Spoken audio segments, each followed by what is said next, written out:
Hi, hello. How's everybody doing today? Welcome back to the broadcast. Good to see everybody. Looks like we've got about 18 or 20 people here today. Good deal. Welcome. Did anybody get a chance to take a look at the Neuromatrix report I just sent out a few minutes ago? I checked on YouTube and it looks like it's got 18 views. I don't know if anybody saw. Weewa did not post a score this week, so it's wide open. Spoiler alert, Kirko. And you and I were talking, Kirko. You did make it back into the top 20. And it looks like the game is still open because the new points leader has not won any weeks or even come close these weeks. So it seems like it's just a steady performance every week. That's going to give us the winner. Yep. Oh, hello, Aaron. Good to see you. Thanks for coming today. Yep, okay. So did anybody have fun this week? What'd you do this weekend? I was on a baseball field again. We got rained out on Saturday, but we did play on Sunday. I was in Red Oak, North Carolina. Ooh, Tara got a flu shot. Good for you. You know, I'm not sure how I feel about a new virus shot this fall because I just don't know if I trust the CDC anymore with the political things that have happened. I kind of like my medicine in one bin and my politics in another, but it looks like they're getting a little mixed up, you know? Me too, Michaela. It's not as interesting watching those guys play in empty stadiums. So, let's see. Riley C. Ooh, Riley C. installed a new dishwasher. There's a man with some technical talent. Congratulations. Very impressive. And you didn't get yourself killed, huh? Good for you. Oh yeah, Edda. I didn't get the results. Did your Polish fighter win, Edda? See, I'm not sure if they're going to release the corona virus shot this year, Karine. And right now, I'd be frankly afraid because I don't know if they're trying to speed up the process in order to get a shot out before the election, and that kind of worries me. I want to make sure it's safe before I take it. But don't listen to me. I'm no expert. That's just my own personal opinion. Aha! Blakovich won. Good job. Fantastic, Edda. I know you got a little Polish pride going on there. I do want to get back on campus too, but in the meantime, you're right. I don't know why it became political either, Riley C. But I'd like to get back on campus myself. Yeah, right. Oh, good to see you, Chris Figueroa. Good to see you. That's funny. You know, Etta, there's actually a social psychological phenomenon called burgeoning, basking in reflected glory. It turns out when a sports team wins, their students are more likely to wear a shirt the next day than if their sports team does not win. Knockout second round. Cool. All right. Well, you know what? Enough time wasted. We've got 29 students here. It's 11:02. So let's go ahead and talk a little bit about cognitive psychology. If you remember last week, I kind of made the joke that we're not allowed to talk about the mind. Shh. No mind. Remember, behaviorism was very anti-mentalistic. We're going to totally flip the script this week, and we're going to talk about nothing but the mind, okay? So we're going to talk about the birth of cognitive psychology and some of the basic concepts that you'll find in the field of cognitive psychology. So we're going to talk about cognitive psychology as an information processing approach. Then we're going to talk about the most common model of how the mind works, the Atkinson and Shiffren model of memory. And then I'm hopefully going to give you some advice that will allow you to improve your studying and your memory. So most people complain that they can't remember anything. Oh, I can't remember anything, Dr. Roddenberry. I'm not smart enough for school. You know what the truth is? Most of you just don't know how to use the very good equipment that you've got. So we're going to talk about that equipment today. Okay. By the way, I was wondering, she asked a question and I did not get around to answering that, and I forget who it was. Actually, we'll get back to that. Okay. All right. So let's talk about the information processing approach. Computers were invented in the mid-40s, in the 1940s. The computer is a thinking machine. It processes information. When the computer was born, it became the blueprint for studying psychology and how the mind functions. I cannot emphasize enough to you how important the invention of the computer was. Before that, you could legitimately suggest that we didn't know there was no systematic processing going in the mind, that you couldn't think of the mind as a series of circuits or programs. But somebody invented a computer that did just that. And if you can create one artificially, then it must bear some resemblance to what's going on in the brain. So we're going to talk about the cognitive perspective as being birthed by and being sort of related to the invention and the development of computer technology. And it turns out our mind is like a computer in some ways. It is an inferior computer in some ways, and it's actually a better computer in some ways. And in the last 70 years, we've kind of come to the understanding of how the computer relates to a brain. The mind. So, cognitive psychology is the study of how human beings encode, store, and retrieve information.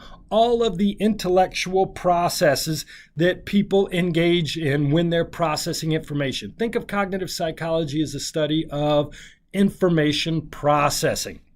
Now, in 1950, when the cognitive revolution was born, they didn't have very good techniques and equipment for looking inside brains to find out where the mind was. So the first iteration of cognitive psychology was particularly abstract, not really focusing on where in the brain the mind was. However, I will tell you that in the year 2020, which is what we're in right now, the computer technology and the ability to look inside living and active brains has gotten so good that we now have a newer approach, which is called cognitive neuroscience. That's really where it's at now. It's not just cognition. We can study cognition, but now psychologists are also asking, where in the brain does this mind occur?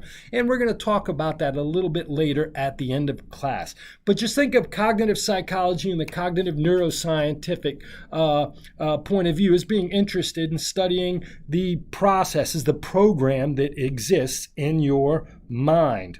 Okay? Now,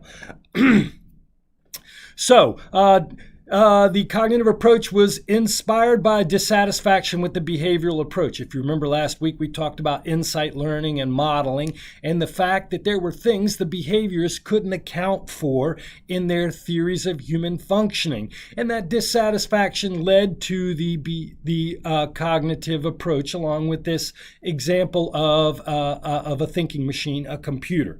Now, think about what computers do, and we're going to think about the same basic processes in humans. Now, the problem with studying the mind is it's a black box. I can't really see what abstract things are going on in your brain. All I can do is feed you information in your eyes and your ears. I can feed information in. I can look at what information comes out, and then I can begin to make some assumptions and build some theories about what's going on in the middle. But the mind is a black box. So really the way we study it is by feeding information in different ways and seeing what information comes out the opposite side. And that allows us to sort of figure out what's going on in the mind. Now, just like computers receive input when you type into them, they then store that information on a CPU and it's stored there. And then when you go in and ask to retrieve that information, you get output out. Now, let's assume that human minds have to do the same thing, sort of the assumptions on which cognitive psychology is based on. So let's use these terms when we talk about human beings. And cognitive psychologists use these terms when they talk about human beings.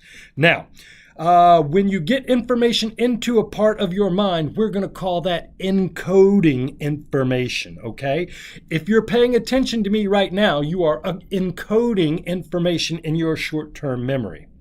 If you're able to remember what I said tomorrow, it's because you encoded that information in your long-term memory. So writing information down in a part of your mind is called encoding. Now, we know that human beings store information and we know that they retrieve information. Now, the question is storage and retrieval the same thing? That is to say, if you put it there, can you always find it? If you can, then maybe storage and retrieval are the same thing. However, I would argue that all of you have had the experience that I have had, where sometimes you know what you know, and sometimes you know that you don't know something, right? And so I would say that storage is different from retrieval. So you can store things in your mind, but there's a different question as to how accurately and how efficiently you can retrieve those things in your mind. Let me give you an example. Does anyone here know the capital of Idaho? Can anybody tell me what the capital of Idaho is? I'll bet some of you probably say, gee, I think I know what it is, but I can't quite remember. All right. If I gave you the letter B as a hint, B, does that help you figure out? Oh, there you go. Ashley Guthrie, Boise. It was in your mind, you just couldn't retrieve it, right? So we know that human beings encode information, we know that they store information, and we know that there's a distinctly different process for retrieving that information. Based on those knowledge that those three things must be happening in your mind, we can begin to build a model of how the mind works.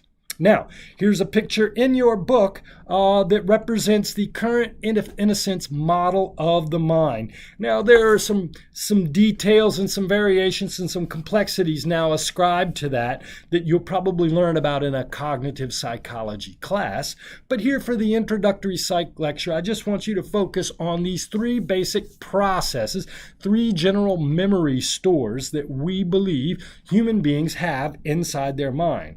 Now, don't necessarily think of these three memory stores as places. Even though I have drawn boxes, we are not really 100% sure where these things occur. Okay, so let's think of them as boxes that describe processes. So you have a sensory memory process, then you have a short-term memory process, and then you have a long-term memory process. So let's not worry about these things as being actual parts in your brain. Now, the sensory memory, it turns out that you have a part in your brain where, so I'm going to go through and describe each of these three areas in a little turn, just giving you some basic information about these different parts of the mind. All right, so it turns out that you actually have a part in your mind where things go before you are aware of them, okay? This preconscious area of processing gives you time to select what it is you will pay attention to, all right? Now, we learn through experience what things to pay attention to, and so it can learn to let some things through into our awareness while not letting other things through into our awareness. So we can actually learn to adjust this sensory memory filter. Think of it as a filter. You're being bombarded with information in your eyes, in your ears. The question is, what are you going to spend your limited time thinking about? Okay? This is what we call the sensory memory process. If you'll remember, did you folks remember the dancing bear? How many of you missed the dancing bear? Do you remember that video we looked at several weeks ago? How many of you did not notice the dancing bear? Absolutely, Etta. Think about it. It was in front of your eyes, but you chose not to pay attention to it. It was in your mind, but you chose not to pay attention to it. That part of your mind that it went in for about a half a second is called your sensory memory. Now, you actually train your sensory memory such that some things come through your mind and some things don't come into your conscious awareness.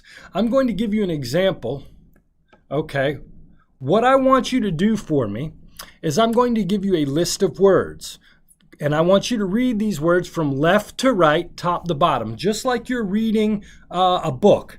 But I do not want you to say the name of the word. Instead, I want you to read the color of the ink that the word is processed in. Does that make sense? So if I wrote dog in red ink, I wouldn't want you to say dog. I would want you to say red. Can everybody do that for me? Yes, it is one of these, Chris Figueroa. Okay, so let's do it. On your mark, get set, and go.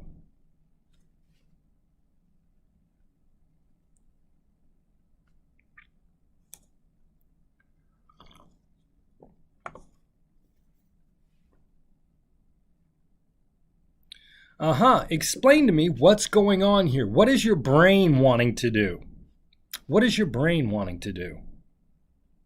Did you find it difficult, Jude?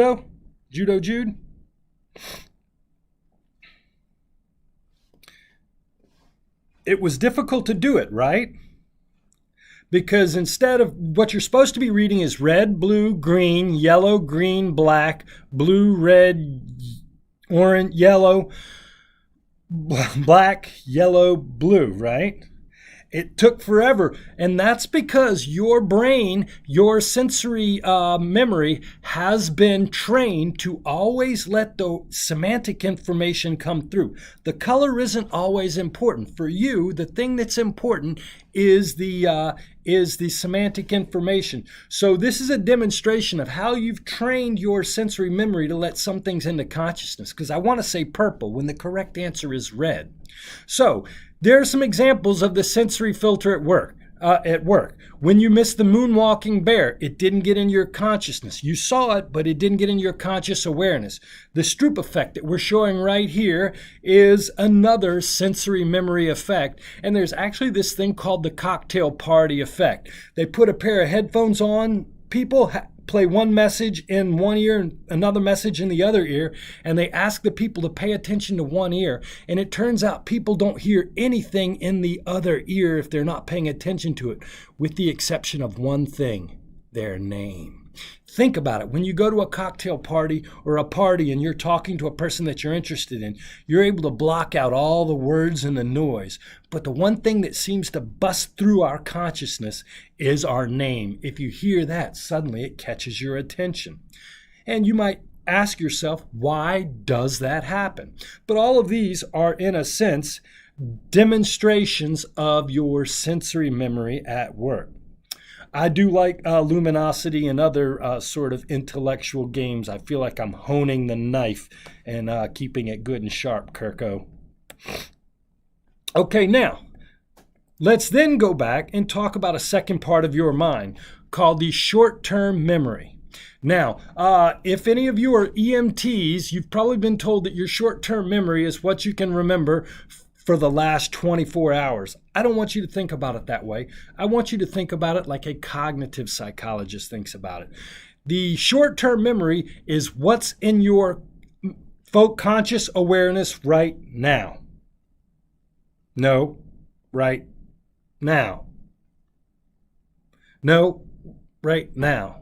You know what I mean? It's what you're thinking about right now. The things that you are focusing on, that's on your dashboard that you're doing, right? So you're listening to my lecture, you're probably texting on your phone, you may be listening to music. The things that are going on in your consciousness right now represents what we'll call your short-term memory.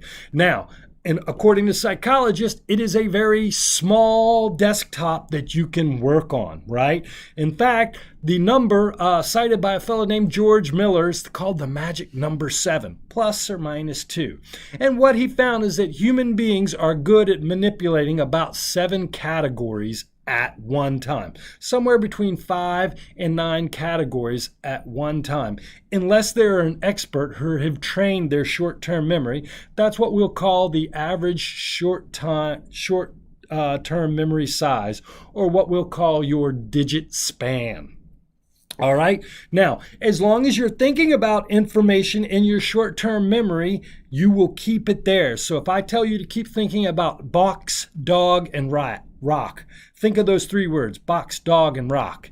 As long as you keep saying them in your mind, they'll stay there because you're rehearsing those words, box, dog, rock.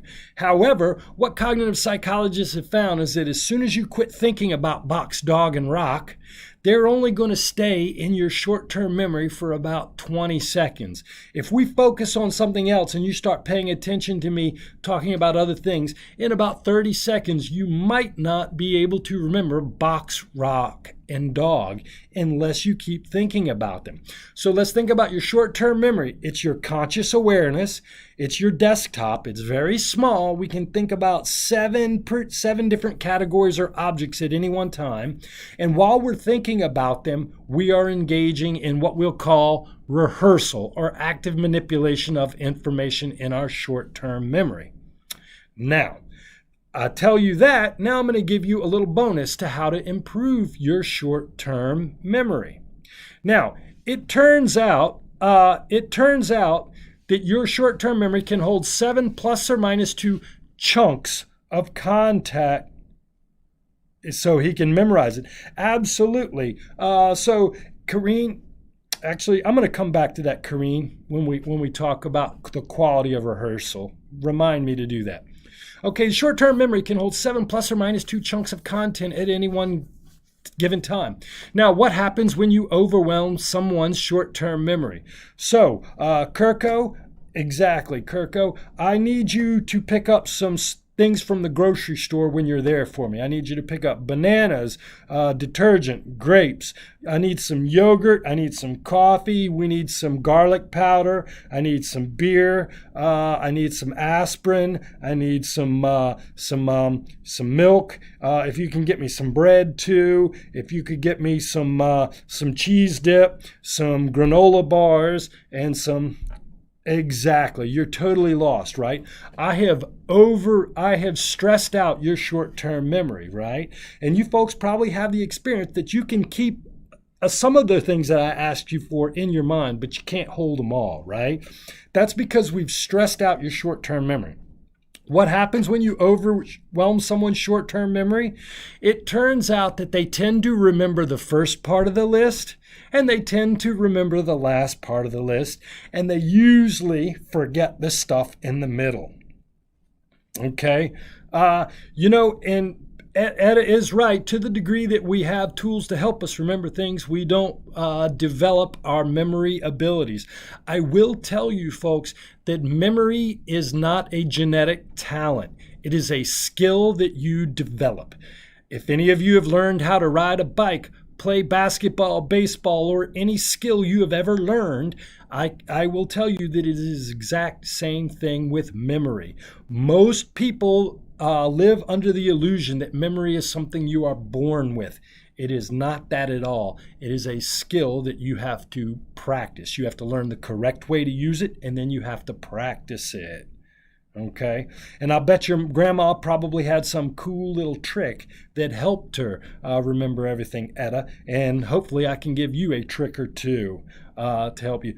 Or then again, okay, now it sounds like your grandmother might be Rain Man. I'm not sure. Cultural reference from the 80s. You may not know that movie. All right, so here's the serial position effect. Now, I will tell you, it turns out that the primacy effect, which is remembering the first things at the list, is actually stronger than the recency effect, which is remembering things at the end of the list. So if I gave you that list of words and waited 5 minutes, it turns out you would show the primacy effect more strongly than you would show the recency effect. But the tendency to remember the things at the first part of the list and the last part of the list is what we call the serial position effect. Okay? Now, here's the winning concept, my friend. Chunks can be of any size. A chunk can be a letter.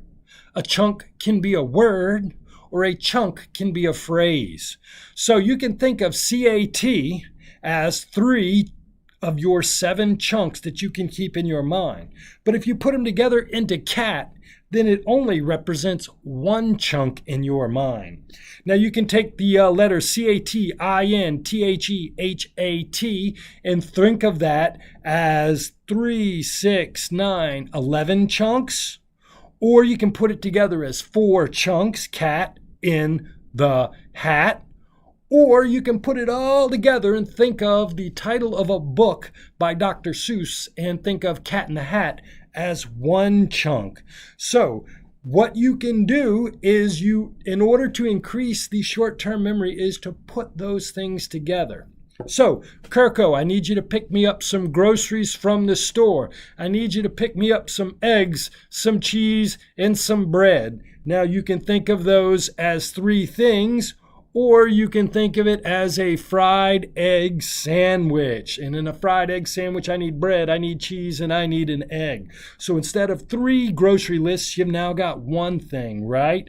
And then I need you to pick me up some yogurt, some graham crackers, and some grapes. Okay, so now you make a dessert. It's a graham cracker and yogurt pie with grapes on the top. So now I'm asking you to pick up 6 items, but instead of thinking about 6 items, you're thinking about a yogurt dessert and a fried egg sandwich. So what you're doing is you're putting those 2 things together. So do you see how we can use sort of chunking to expand the size of our short-term memory? There you go. Etta's got her own strategy. She walks through in the store. Now, you know what? It turns out, Etta, you're bringing up a point I'm going to talk about in a few minutes. It turns out that your brain has this automatic circuit which records location as easily as it does faces. So what we can do is we can use location as a memory cue to help us. And so, Etta, you are on to something there. Smart lady. Now, it turns out that when they measure IQ, they do measure the size of your short-term memory. It's called digit span, and it's one of 11 categories of information processing that is actually measured on an IQ test. And it turns out that the digit span is positively correlated with reading ability. The more words you can hold in your brain at one time, the better your reading comprehension skills. Okay, so that's your short-term memory. So if you want to think about the mind, we've got this preconscious area where things come in before you decide to pay attention to them. It allows you to select out of your environment what you're going to focus on. The information then goes into this conscious processing desktop area where you're rehearsing it or thinking about that information. But you know what? I'll bet some of you probably know who the first president of the United States was. Can anybody tell me who that was? Please tell me. I'm going to wait for it in the chat bar. And while you're at it, tell me which early American politician said, "Give me liberty or give me death." Does anybody remember that? Yes, Tara Solomon. George Washington was the first president of the United States. And who knows who said, "Give me liberty or give me death"? Anybody? Anybody? Bueller? Ben Franklin. Close, but no cigar. PH. Does PH help anybody? Patrick Henry. Roddenberry for the win today. Okay, you turkeys, you need to brush up on your American history there. But the reason you were able to remember George Washington is because George Washington was in your long-term storage. We know that human beings have an area where they save all of the memories that they will need for later. And we think this is actually somewhere in the temporal and frontal lobes, but that's where we store all the information we're going to use later. And if I ask you to tell me when the nation's independence, what day we celebrate the United States Independence Day, and you pull up July 4th, all that information is in your long-term memory. We know that human beings have a spot in their brain for long-term memory. Now, how long does stuff last in your long-term memory? Maybe forever, we think. There are stories of people who know things for 70, 80, 90 years. So we think that stuff can last forever there. Now, sometimes it doesn't last forever and things go away really quickly. So we're not sure, but we do know that you can remember things, let's say, eternally. How big is your long-term memory? I'm not sure. I'm sure there's a size, but we haven't figured out what that size is. So let's say it's infinitely large. So think of your long-term memory. It's the biggest memory store you have, and it's the longest memory store. So your short-term memory can only store 7 plus or minus 2 things, and it can only store those things for 15 to 20 seconds, and then information leaves after you quit thinking about it. But things can stay in your long-term memory forever, and we don't know how much you can keep in there.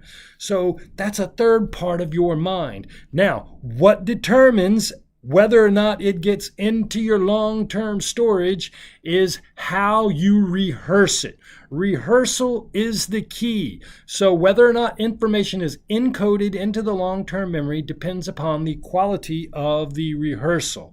Are you engaging in elaborative or maintenance rehearsal? Now let me go back to the comments. Let's see. I forget where it was. Karine, you made something, let's see, you were trying to teach your brother how to speak Arabic, I think it was, or a cousin or something. Now the key is, if you really want to learn a language, you don't just repeat the word over and over again, but what you want to do is you want to elaborate it or relate it to things that are already in your mind. So let's talk about improving your long-term memory and talk about the difference between elaboration and maintenance rehearsal. Now, maintenance rehearsal is just simply repeating information over and over without thinking about what it means. So if I want to know a phone number, 555-1212, 555-1212, 555-1212, I can just maintain it in my brain in a form of maintenance rehearsal. The only problem with maintenance rehearsal is it typically leads to a very, very poor memory trace. Really, what you want to do, if you really want to remember things, you have to take advantage of how your brain is organized. So your brain is organized in 2 primary ways. You have these things called schemas in your brain, which are knowledge structures about concepts, and they are arranged together in association networks. So, for example, when you think about a fire truck, you can think of 5 or 6 things that pop into your mind when you think about fire truck. That represents the schema of fire truck. Fire trucks have water, they're loud, they're shiny, they're red, and they contain water. Those are 5 quick things I can think about related to a fire truck. So that's my fire truck schema. Now, here's the thing. Fire trucks are red, and so are roses. Roses smell good. They're flowers. They grow in the summer, and they are red. Now, do you notice how fire truck and roses are 2 different things, but they have this connection, the color red. And if I think about a rose, a red rose, that might make me think about a fire truck, and you would understand why I did that. So if you said I was thinking about roses and I said, oh yeah, that makes me think of fire trucks, why do you think that? You'll say, oh, because they're both red. You'll know the connection between these 2. Does that make sense to everybody, how our mind is organized? So the deal is, if you want to put something into your mind, you have to bootstrap it to things that are already in your mind. Let me give you an example. I'm a history nerd, a total history nerd. My parents traveled around a lot, and I didn't have a lot of friends, so they would just throw books at me to read when I was 6 and 7 and 8. I went to 3 different schools in 2nd grade, lived in 9 different states, bounced all around before the age of 11.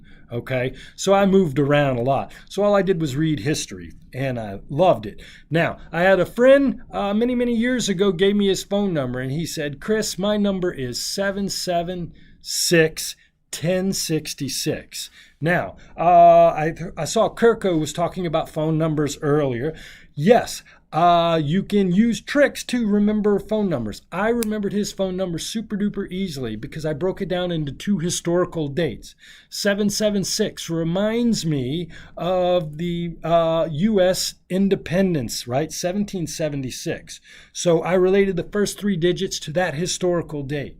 Now, like I said, I'm a total nerd, and so 1066 is the Battle of Normandy and the Norman invasion. A very important part of European history. I don't know if any of you know that.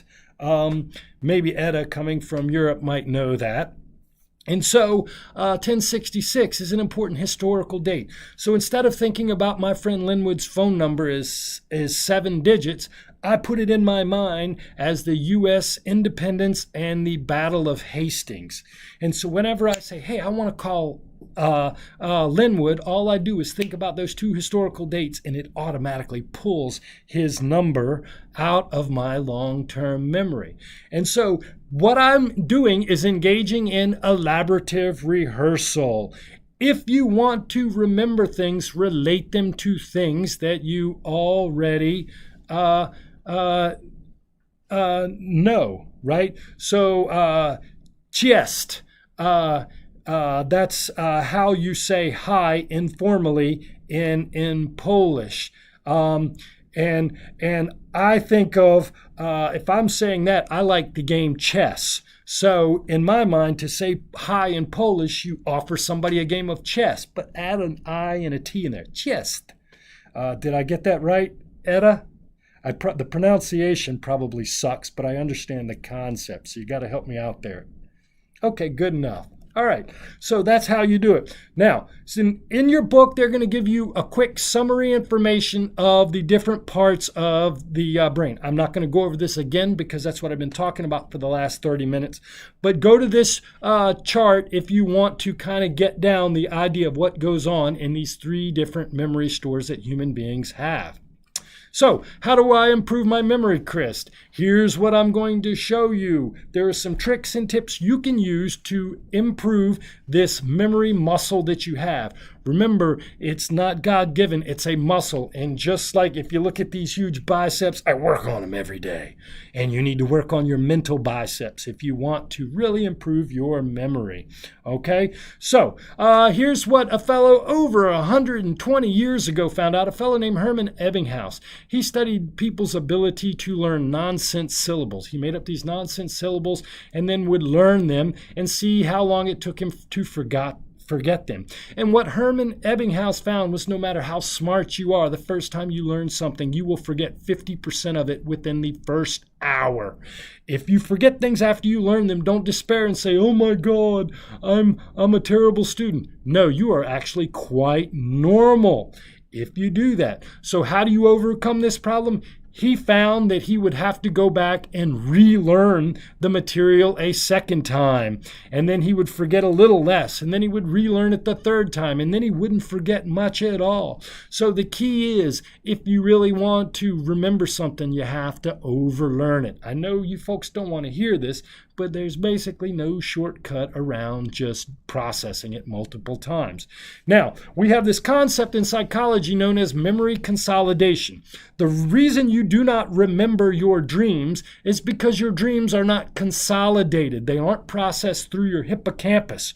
So you'll be having this crazy dream. You wake up, and in 30 seconds, by the time you find somebody to tell your dream about, you've forgotten your dream, right? That's because it's out of the short-term memory. And I told you things only last in the short-term memory for 15 or 20 seconds. It's not consolidated through your hippocampus. Every time you bring a memory up and think about it, you are putting it through, processing it through the hippocampus, which consolidates and reconsolidates that memory. Now, if you learn it enough, kind of like George Washington, it becomes independent of the hippocampus, but only things you know super duper well ever get free of the hippocampus. So the idea is, if you're going to study for my test and you're going to give me 3 hours of studying, study instead of studying 1 time for 3 hours, study 3 times for 1 hour. Instead of studying 3 times for 1 hour, study 6 times for a half an hour. Every time you bring the memory up and then let it go for a while and bring it back up, you are actually reconsolidating and strengthening that memory. And you're right, Riley, those dreams do go poof, don't they? It's amazing when you have that experience, because we tend to think, if I'm thinking about it, I should be able to remember it. Not so with dreams, my friend. Now, how do you improve your memory? It turns out, number one, you can use mnemonics. Remember, I told you that you relate things to have. relate to things that you have in your mind, and that chunking is better. So if you can come up with one short term that's catchy that you can remember, it can allow you to expand your memory for things very greatly. So I'm sure all of you in math class have heard PEMDAS. I never heard that. I actually didn't learn that in school. PEMDAS.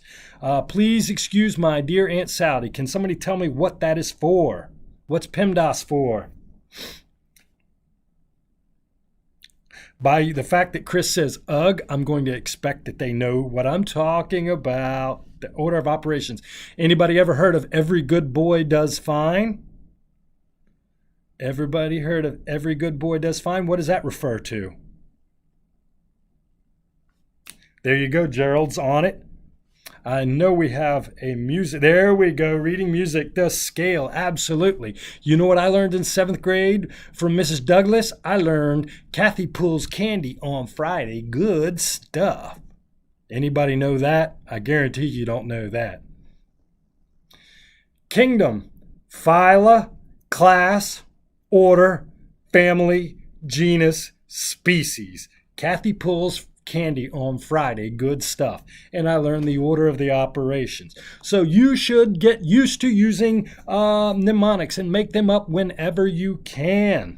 Okay, now we can also use the biology of the brain. Remember, I told you your brain loves to store images in the temporal lobes. In fact, our brain was organized, was evolved in order to remember pictures. If you think about it, language is a relatively new invention in the human species. So if you really, really want to remember something, make a visual image. You have all this area in your brain for vision. You have this visual association cortex. If you want to remember something, so if you want to remember, what were those 3 things that what were those 2 desserts I told you to get from the grocery store, Michael? Do you remember those 6 items I wanted you to pick up? Think about what you would be eating. Can you get that image in your mind? I'll bet you can. If somebody wants to type in the chat bar, yogurt, granola, grapes, yogurt pie, and a fried egg sandwich, there you go. And you did that because you had an image of a yogurt dessert in your brain. And that helps you to remember things. Your brain loves images. So if you want to remember something, make a picture of it. And here's the deal. Your amygdala is also attached to your hippocampus. Do you know why? I had a question yesterday in text that I didn't answer. But how do we know what's important to remember? Your amygdala is connected to your hippocampus.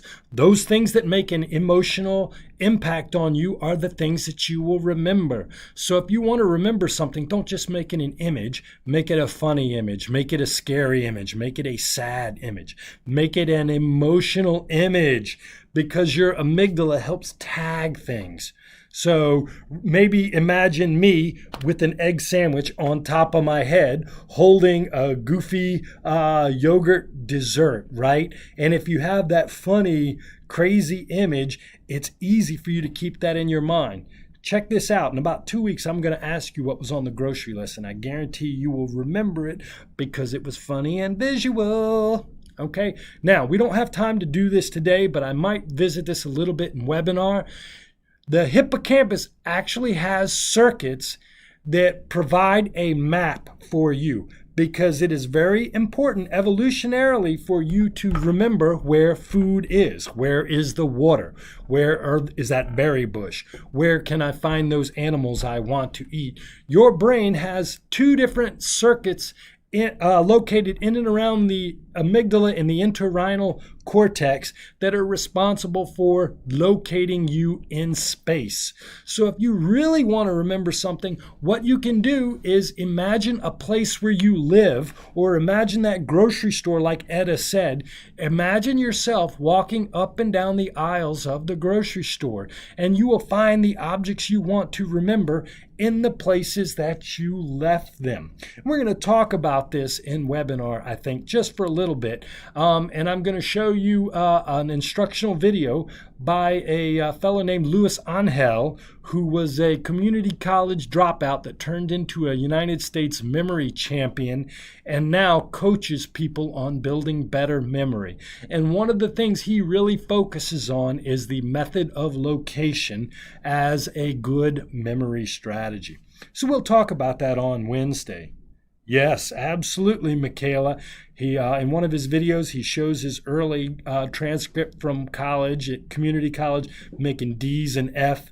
And you probably didn't know this, but there is a U.S. and a world memory champion, and memory athletes, as they call themselves, practice memorizing things so that they can compete nationally and internationally in memory competitions. Absolutely, Riley. In fact, I'll bet most of you can tell me your entire path that you've walked today. If you've gone several places, I'll bet you could, without thinking about it, trace the entire path today of where you went and what you did. And you didn't even bother to try and think about remembering it. It just remembered it. Okay? So focus on the hippocampus, which is location, and focus on the amygdala, which likes emotion, and focus on the temporal and visual association cortex, which like pictures. So if you really want to remember things, make them funny, visual pictures, and put them in places where you can go back and look for them in your mind. Okay? All right.